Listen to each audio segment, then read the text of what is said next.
절대 결혼하면 안 되는 상대. 메타인지가 잘 되는 사람이냐, 메타인지가 되는지 안 되는지는 일단 싸워보세요. 나는 안 그러는데? 아니 너 그렇다고. 아닌데? 이렇게 싸움이 시작이 되고요. 피드백을 받았을 때 그 눈빛이 흐려지면서 벽이 생기는 그런 느낌을 받는다? 굉장히 조심하셔야 됩니다. 결국에 습관이거든요. 대표적인 게 뭐예요? 소비 습관이잖아요. 300만 원 벌어서 270만 원 저금하는 사람이 있고 300만 원 벌어서 500만 원 쓰는 사람이 있어요. 행복한 결혼 생활을 위해서는 내 성향과 맞는 사람끼리 같이 살아야 되지 않을까.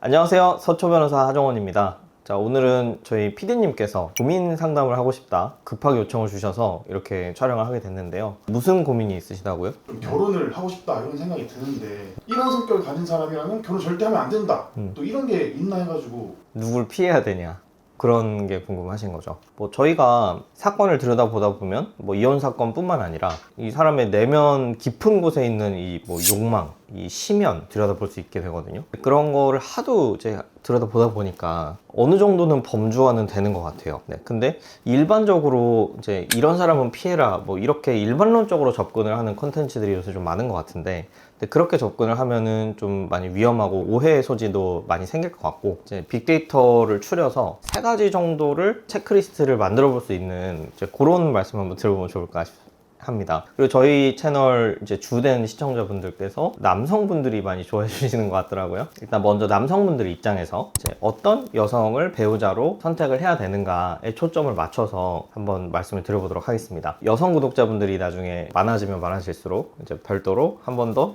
제 컨텐츠를 준비해 보도록 하겠습니다. 절대 결혼하면 안 되는 상대 좀 3가지 알려줄 수 있나요?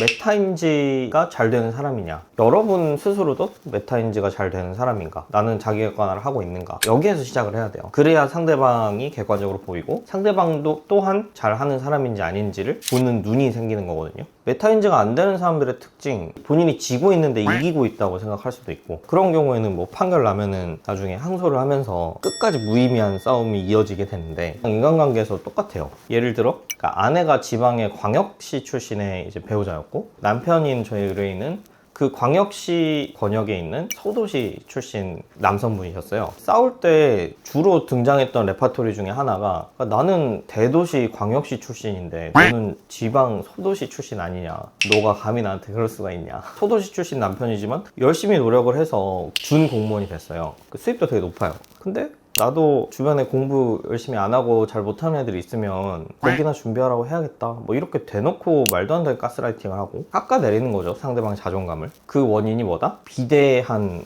본인의 자의식과 현재의 그 갭을 인지하는 메타인지가 부족한 거다. 그 이혼 사건 같은 거 담당하시다 보면 네. 그 양쪽이 메타인지가 잘 되는 그런 경우는 좀 드문가요? 메타인지 잘 되는 사람들끼리 이혼을 하면은 보통 협의 이혼을 합니다. 조건도 뭐 합리적으로 서로 이제 얘기를 통해서 풀 수 있어요. 근데 그런 사람들은 이혼을 안 해요. 대부분 한쪽이 안 되거나 아니면 둘 다 안 되거나. 뭐 메타인지가 잘 되는 사람인지 어떻게 보냐, 뭐 말 한두 마디 해본다고 뭐 알 수 있는 게 아니잖아요. 메타인지가 되는지 안 되는지는 일단 싸워보세요. 상대방에 대해서 이제 피드백을 주잖아요. 일단 방어를 해요. 나는 안 그러는데? 본인이 그래서 얘기를 한 건데 몰라 그거를. 그래서 아니 너 그렇다고. 아닌데? 이렇게 싸움이 시작이 되고요. 피드백을 받았을 때 첫 반응을 보면 답이 나오거든요. 그 눈빛이 흐려지면서 이 사람과 나 사이 공기에 뭐 벽이 생기는 그런 느낌을 받는다? 굉장히 조심하셔야 됩니다. 메타인지의 2번째 요소는 상대방의 그 이상과 현실의 갭이 얼마나 있냐를 확인해 보세요. 근데 일단 누구나 이상과 현실의 갭이 있을 수밖에 없거든요. 근데 이상과 현실의 갭이 얼마나 큰지, 그리고 그 갭을 메우기 위해서 이 사람이 어떤 삶을 살고 있는지 관찰을 해보세요. 여자친구가 만약에 뭐 변호사가 되고 싶대요. 뭐 맨날 뭐 게임하고 뭐 놀러 다니고 그러고 있어. 그리고 피드백을 줬을 때 어떻게 반응하는지, 그리고 본인 스스로도 어느 정도는 이상과 현실의 갭을 메우기 위한 이런 구체적인 노력을 하고 있다, 이런 것들을 영향을 오히려 줄 수 있는 사람이 되면 더 좋겠죠. 그럼 2번째는 또 어떤 게 있어요? 결국에 습관이거든요. 대표적인 게 뭐예요? 소비 습관이잖아요. 300만 원 벌어서 30만 원 쓰고 270만 원 저금하는 사람이 있고, 300만 원 벌어서 500만 원 쓰는 사람이 있어요. 그래서 소비 습관이 굉장히 중요하다. 디테일하게 들어가 보면 잔돈을 막 쓰는 사람들이 있거든요. 편의점에서 물건 살 때 50원 막 그냥 쓸 수 있잖아요. 택시비 막 3,000원씩 그냥 막 쓰잖아요. 저도 그랬거든요. 잔돈을 막 쓰는 거에 대해서 보통 피드백을 할 때 메타인지가 안 된 상태에서는 제일 먼저 나가는 그 방어 기제가 뭐냐면, 비닐봉지 50원이 아까워? 약간 이렇게 방어를 한단 말이에요. 그게 아니다. 잔돈을 막 쓰는 소비 습관 때문에 나중에 큰 돈도 막 쓰게 될 수도 있다. 그래서 소비 습관을 보는 게 일단 습관 중에 제일 중요한 것 같다. 그리고 두 번째, 이제 생활 습관이죠. 야행성이냐, 뭐 아침형이냐, 많이 먹는 사람이냐, 뭐 적게 먹는 사람이냐, 천차만별이고 정말 사소한 거 하나 때문에 내가 못 참고 막 싸우고 잘못되는 경우도 많으니까 내가 이것만큼은 정말 못 참는다는 게 뭔지, 그리고 상대방이 못 참고 싫어하는 게 뭔지, 서로 그러면 그게 합의가 될 수 있는지, 이런 과정을 습관을 동기화시키는 과정이라고 하는데 그것도 중요합니다. 교정하거나 좀 서로 바꾸는 게 좀 쉬운가요? 보통 요새 결혼 정년기가 30대 초반 이상이잖아요. 근데 30년 동안 쌓인 습관을 바뀔까요? 그러니까 노력하면 바뀔 수는 있는데 확률적으로 봤을 때 결국에 이 사람이 습관을 바꾸고 싶은 사람이냐 아니면 내 습관을 바꿀 필요가 없다고 생각하는 사람이냐, 이거에 따라서 가능성이 달라지는 거거든요. 습관 중에서 이제 세 번째로 이 사람이 성취하는 습관을 쌓아온 사람인지 실패하는 습관을 쌓아온 사람인지를 한번 조심스럽게 살펴보세요. 보통은 관찰을 하다 보면 이 사람이 하겠다고 한 거를 실제로 하는 경우가 있고 안 하거나 실패하는 경우가 있을 수 있잖아요.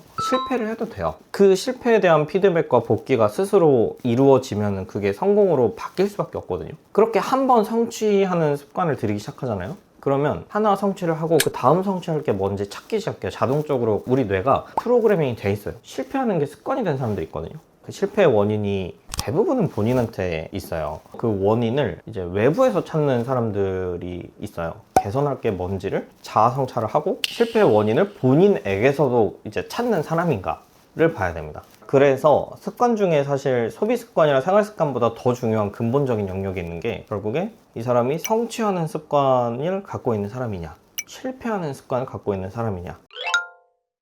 마지막으로 세 번째, 인생의 방향성이 성장이냐 안정이냐. 나는 안정 지향형 사람인데 배우자가 거의 도파민 중독자야. 무슨 사업을 계속 벌려. 행복한 결혼 생활을 위해서는 내 성향과 맞는 사람끼리 같이 살아야 되지 않을까. 주된 성향이 만약에 반대야. 근데 그 둘이 뭐 부부로 만나면 무조건 이혼하냐? 그건 아니에요. 이 정도는 내가 용인 가능한 범위 안에 들어와 있다, 아니다를 진짜 충분한 대화를 통해서 확인을 해보셔야 된다는 거예요. 그리고 마지막으로 지금 내가 같이 살고 있는 배우자가 오늘 말씀드린 이 세 가지 유형에, 만나면 안 되는 사람 유형에 속하는 그런 사람일지라도 너무 자책하지 마시고 그럼 현재 상태를 또 관찰하고 성찰하고 통찰하면 됩니다. 현재 상태에서 내가 이혼이라는 의사결정을 해야 되는 상황인지, 아니면 다시 한번 또 상대방과 소통을 해서 또 갈등을 잘 해결할 수 있는 상황인지, 이미 결혼을 했어도 갈등을 종결시키기 위해서 다 적용을 할 수 있는 주제라고 생각을 하거든요. 내가 결혼을 잘못한 것 같다 라는 생각이 드시더라도 자책하지 마시고 그냥 저희한테 연락을 주시면 됩니다.